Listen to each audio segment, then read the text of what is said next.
Hi, everybody. Welcome back to another edition of Blockchain and Crypto Today with your host, Kyle Ellicott. We've got some fun headlines we're about to run through. But first and foremost, big thank you to LATOKEN team and to Maria for making today's episode possible. Be sure to check us out on VCTV here in just a few minutes as we bring investors from around the world to break all of what I'm about to go through down, along with a few other interesting topics as well. Whether you're an investor or an entrepreneur, you're going to want to join. But let's get into today's headlines. All right, let's go. So first and foremost, the Bank of England and HM Treasury have launched a task force to coordinate the exploration of a central bank digital currency, also known as a CBDC.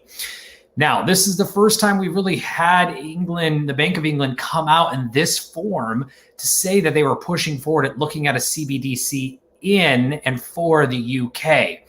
Now, the task force will be looking at the potential use of a digital currency along with the associated risks that it may have as well. No decision has been made, to be clear, on whether or not to introduce a central bank digital currency yet for the country, but nonetheless, the task force is in place and the risks and else otherwise are being associated as well. So we'll stay tuned for more on that.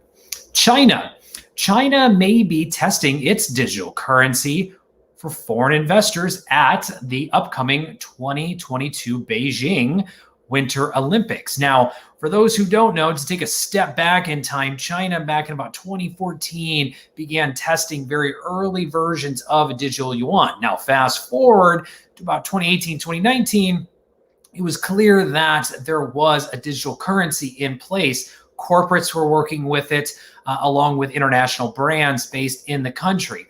Fast forward to last year in 2020, it had been a full-fledged deployment and pilots deployed throughout the country, seeing tens of millions of dollars in transactions testing the digital currency. Now, here we are in 2021, we're looking at bringing this not to just local citizens, but to those that are foreign visitors, again, for the Olympics in 2022 as well. This is, again, for the digital yuan or ECNY, the Chinese yuan, not to replace the US dollar's dominance on the international stage. Instead, the aim is to just make this work within the country, according to Li Bao, the deputy governor of the People's Bank of China, or PBOC.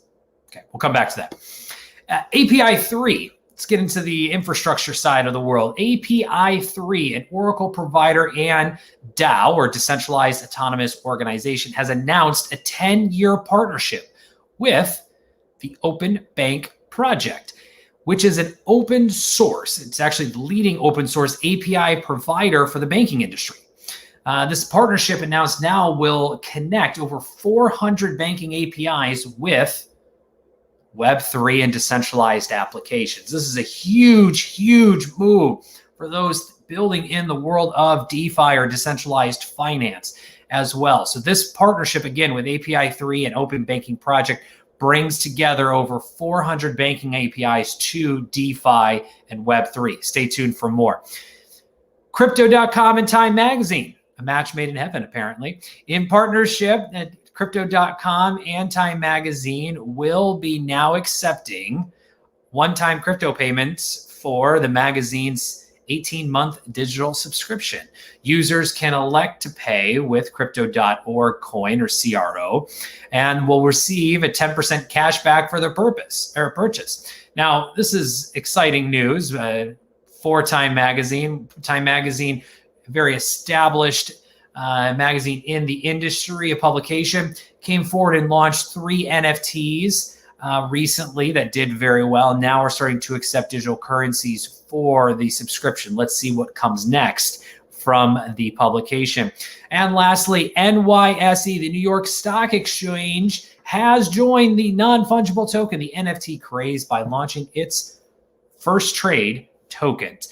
Earlier today, the NYSE has announced that it has minted 6 NFTs to commemorate, notable public listings from the past, because there's only one first trade, as they say.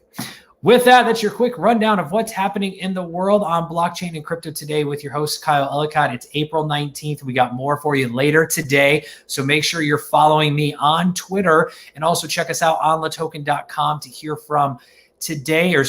later today from investors from around the world to break all of this down and so much more. With that, I'm your host, Kyle Ellicott. Again, big thank you to the LATOKEN team and to Maria for making today's episode possible. We'll see you back here in just a few minutes. VCTV. Take care, everybody.